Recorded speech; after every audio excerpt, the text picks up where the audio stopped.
2026 சட்டமன்ற தேர்தலில் விடியா திமுக ஆட்சியை வீட்டுக்கு அனுப்பியே தீர வேண்டும் என்கிற வைராக்கியத்தோடு இங்கே வந்து அமர்ந்திருந்து கொண்டிருக்கிற உங்கள் அனைவரையும் நான் எப்படி பாராட்டுறதுனே தெரியல. எங்களுடைய என்ன நோக்கம் எல்லாம் ஒன்னே ஒண்ணு. இன்றைக்கு லஞ்ச ஊழலில் திளைத்துக் கொண்டிருக்கிற ஊழல் பெருச்சாளி மு.க. ஸ்டாலினுடைய ஆட்சியை உடனடியாக வீட்டுக்கு அனுப்புவது, அதான் நம்ம நோக்கம். அதுக்கு என்ன செய்யணும்னா, பாகிஸ்தான் இந்தியாவிலிருந்து காஷ்மீருக்கு போன சுற்றுலா பயணிகள் 26 பேரை தீவிரவாதிகளை வைத்து பாகிஸ்தான் தாக்கியது. இந்த பாகிஸ்தானை நல்ல முறையில் பாடம் கற்பிக்க வேண்டும் என்பதற்காக நம்முடைய மோடி அவர்கள் ஆபரேஷன் செந்தூர் என்கிற ஒரு நடவடிக்கை எடுத்து தலைமுறைக்கு இனிமேல் பாகிஸ்தான்காரன் நம்ம கிட்ட வாழாட்ட மாட்டோம். இது இந்திய ராணுவம் செய்த சாதனை. நீங்கள் என்ன செய்ய வேண்டும் என்றால், என்ன செய்யணும், நம்ம தமிழ்நாட்டை காப்பாற்ற, லஞ்ச ஊழலில் இருந்து தமிழக மக்களை காப்பாற்ற ஒரே ஒரு பட்டனை இரட்டை இலைக்கு அமுத்தி உங்களோட ஓட்டுக்களை மட்டுமல்ல, உங்கள் அண்ணன் தம்பி அக்கா தங்கை மாமன் மச்சான் சொந்த பந்தங்கள் ஊரில் இருக்கிறவங்க, சிவகங்கை மாவட்டத்தில் இருக்கிறவங்க, ராமநாதபுரம் மாவட்டத்தில், புதுக்கோட்டை மாவட்டத்தில் எங்கே இருந்தாலும் தமிழ்நாட்டுக்குள்ள ஒரு கடிதம் மூலமா செல்போன் மூலமா ஒரு மெசேஜ் போட்டு நீங்க அத்தனை பேரும் வர தேர்தலில் ஆபரேஷன் செந்தூரை போல இந்த விடியா திமுக ஆட்சியை வீட்டுக்கு அனுப்புவதற்கு எடப்பாடியார் சின்னம், அம்மா சின்னம், எம்ஜிஆர் சின்னம் இரட்டையிலே, அந்த இரட்டையிலே மறந்துடாம ஓட்டு போட்டுள்ளோம். ஏன் நான் சொல்றேன்னா, 2011 இருந்து 10 ஆண்டு காலம் கரண்ட் பில் ஏற்றமா, 10 ஆண்டு காலம் அம்மா ஆட்சியிலே எடப்பாடியார் ஆட்சியிலே கரண்ட் பில் ஒரு பைசா ஏற்றானா? தயவுசெய்து சொல்லுங்க. விலைவாசி ஏற்றா, வீட்டு வரி ஏற்றா, சொத்து வரி ஏற்றா? 10 ஆண்டு காலத்துல எந்த வரியும் ஏறல, எந்த கட்டணமும் உயரல, மக்களுக்கு நல்ல வேலை வாய்ப்பு கிடைச்சது. அம்மா திருப்பூருக்கு 2011 ஆட்சிக்கு வந்த 3வது நாள் 210 கோடி ரூபாய் நிதியை ஒதுக்கி கொடுத்து சுத்திகரிப்பு நிலையம் அமைத்து இந்த 3 ஆண்டு காலம் கைவிடப்பட்ட பனியன் தொழிலை மீண்டும் தமிழகத்திலே நிலைநாட்டி சாதனை படைத்து உங்கள் வறுமையை போக்கியது அண்ணா திமுக. மறந்துடணும். தொடர்ந்து 10 வருஷம் ஒரு டாக்ஸ் போடல. தாலிக்கு தங்கம் கொடுத்தாங்க, விலையில்லா ஆடு கொடுத்தாங்க, விலையில்லா கறவை பசு கொடுத்தாங்க.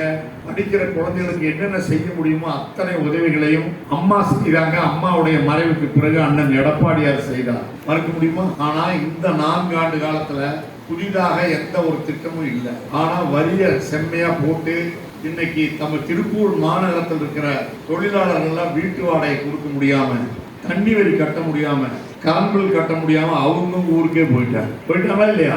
இங்க வந்து பாடுபட்டு கஷ்டப்பட்டு வீட்டு வாடகை கொடுக்க முடியாம சிரமப்படுறத விட சொந்த ஊருக்கு போலான்னு தொழிலாளிகள் போயிட்டாங்க. வட இந்தியா தொழிலாளிகள் சொந்த ஊருக்கு போயிட்டாங்க. வேலைக்கு ஆள் கிடைக்காத சூழ்நிலையில இன்றைக்கு முதலாளிகள் கஷ்டப்படுறாங்க. பேங்க்ல லோன் வாங்கி போட்டு தொழில் செய்யற முதலாளிகள் கஷ்டப்படுறாங்க. ஒரு காலத்துல வேலை கிடைக்காம தொழிலாளிகள் கஷ்டப்பட்டாங்க திமுக ஆட்சிக்கு வந்தவரை. இன்னைக்கு வேலைக்கு தொழிலாளர்கள் கிடைக்காம முதலாளி கஷ்டப்படுறாங்க. பஞ்சு விலை உயர்ந்து போய், நூல் விலை உயர்ந்து போய், பனியன் தொழில் நசிந்து போச்சு இந்த திமுக ஆட்சியில ஒரு காலத்துல. இப்ப வேலை செய்ய ஆள் கிடைக்காம தொழில் நசிந்து போயிருக்கு.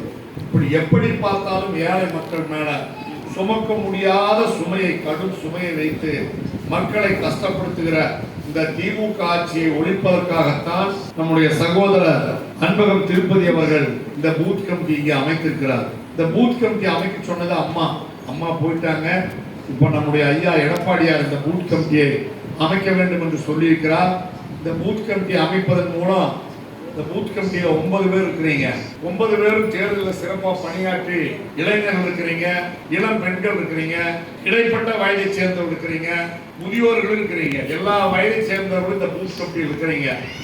அனுபவம் வாய்ந்த நீங்கள் எல்லாம் சேர்ந்து பகுதியில் இருக்கிற அனைவரும் ஒன்று சேர்ந்து கடுமையாக உழைத்து தெற்கு தொகுதியில குணசேகரன் மாதிரி ஒருத்தர் போட்டியிடுவார். யார் போட்டியிட்டாலும், எடப்பாடியார் யாரை வேட்பாளராக அறிவித்தாலும் நீங்கள் அத்தனை பேரும் அமோகமான ஓட்டு வித்தியாசத்திலே இரட்டை இலை சின்னம் தெற்கு தொகுதியில் வென்றதென்கிற நிலையை உருவாக்க வேண்டும். அப்போதுதான் இந்த லஞ்ச ஊழல் ஆட்சி வீட்டுக்கு போகும், நேர்மையான நல்லாட்சி வரும். கடந்த கால எடப்பாடியாருடைய ஆட்சியிலே திருப்பூர் மாநகரத்தினுடைய குடிதண்ணீர் தாகத்தை நிரந்தரமாக தீர்ப்பதற்காக 1350 கோடி ரூபாய் பணம் கொடுத்து பவானி ஆற்றிலிருந்து நேரடியாக சுவையான தண்ணீரை இங்கே கொண்டு வந்து கொடுத்தவர் அண்ணன் எடப்பாடியார். அதற்காக முயற்சி செய்தவர் குணசேகரன். அதே போல மருத்துவக் கல்லூரி மருத்துவமனை வேண்டும், மருத்துவக் கல்லூரி மருத்துவமனை வேண்டும்னு 50 வருஷமா கேள்வி கேட்டுட்டே இருந்தீங்க. அந்த மருத்துவக் கல்லூரி மருத்துவமனையை கொடுத்தவர் நம்முடைய அன்புக்குரிய ஐயா எடப்பாடியார். அதை பெற்றுக் கொடுத்தவர் நம்முடைய சகோதரர் குணசேகரன், நம்முடைய சகோதரர் விஜயகுமார். அதே போல ஸ்மார்ட் சிட்டி திட்டத்திலே பல்வேறு வளர்ச்சி பணிகளை, பாதாள சாக்கடை திட்டம் உட்பட 650 கோடி பாதாள சாக்கடை திட்டம் உட்பட பல்வேறு வளர்ச்சி பணிகளை இங்கே கொண்டு வந்து திருப்பூர்னா ஒரு அழகான ஊர்னு உருவாக்கி கொடுத்தவர்கள் குணசேகரனும் விஜயகுமாரும். அதற்கான நிதியை ஒதுக்கி கொடுத்தவர் கழகத்தினுடைய பொதுச் செயலாளர் ஐயா எடப்பாடியார் அவர்கள். எனவே மீண்டும் திருப்பூர் வளர, உங்கள் வாழ்வினுடைய சிரமங்கள் எல்லாம் நீங்க ஒரு அமைதியான நல்ல வாழ்க்கை வாழ இன்னைக்கு பாருங்க, கற்பழிப்பு, கட்ட பஞ்சாயத்து, எங்க பார்த்தாலும் சாலை மறியல், விலைவாசி ஏற்றம், போராட்டம், பல்வேறு வகையான துன்பங்கள் மக்களை இன்றைக்கு நெருக்கி கொண்டிருக்கிறது. இதையெல்லாம் மாற்றி நல்ல ஒரு சூழ்நிலையை உருவாக்க வேண்டும் என்று சொன்னால் நீங்கள் அத்தனை பேரும் ஒருமுகமாக கடுமையாக உழைத்து 9 அமாவாசை அறிஞர் எவ்வளவு நாள் இருக்கு? 9 அமாவாசை. அதுக்கு பிறகு அம்மா ஆட்சி எடப்பாடியார் கொடுப்பார். உங்களுக்கு என்ன வேணாலும் ஓடி போய் நீங்க திருப்பதி அன்பகம் திருப்பதி கிட்ட சொன்னா அவர் காலை, மதியம், மாலை, நள்ளிரவு எல்லா நேரத்திலும் உங்களுக்காக வேண்டியதை செய்து கொடுக்கக்கூடிய ஒரு பொறுப்பான தலைவராக இந்த பகுதியில் இருக்கிறார். நிச்சயமாக உங்களுடைய கோரிக்கைகள் அனைத்தும் உடனுக்குடன் நிறைவேற்றப்படும் என்பதை சொல்லி 5 ஆண்டு காலம் நல்லாட்சி நடத்தினார் எடப்பாடியார். அதுக்கு பிறகு இந்த 4 ஆண்டு காலத்துல திமுக ஆட்சியில தமிழகம் நாசக்கேடா போயிடுச்சு. போலீஸ் இன்றைக்கு செயலிழந்து கிடக்குது. தமிழக மக்கள் இன்றைக்கு பாதுகாப்பு இல்லாத சூழ்நிலை. திருப்பூரை சுற்றி மர்மமான கொலைகள் நடக்குது. எனவே இதற்கெல்லாம் முடிவு கட்டுவதற்காக நீங்கள் ஒரே வழி பட்டன் அமுத்துறது தான். பொத்தானை அமுத்தி தீர்வு காண வேண்டும். நீங்கள் அமுத்துகிற மந்திரம் புத்தான் ஆட்சி மாற்றத்தை உருவாக்கும். அதற்கு பிறகு இந்த லஞ்ச ஊழல் பேர்வழிகள் சிறைக்கு போவார்கள். தொடர்ந்து அதிமுக ஆட்சி மீண்டும் உங்களுக்கு வரும். சிங்கம் போல நம்முடைய தலைவர் பொதுச் செயலாளர் எடப்பாடியார் திமுகவை வீழ்த்துவார். ஒரே முறையாக நீங்கள் செய்கிற இந்த பணி மக்களுக்கு நல்ல வாய்ப்பை தேடித்தரும் என்று சொல்லி பூத் கமிட்டியில் இருக்கிற அத்தனை பேருக்கும் சிறப்பான எதிர்காலம் அமையும் என்பதை சொல்லி அந்த வாய்ப்புக்கு நன்றி கூறி விடைபெறுகிறேன். நன்றி வணக்கம்.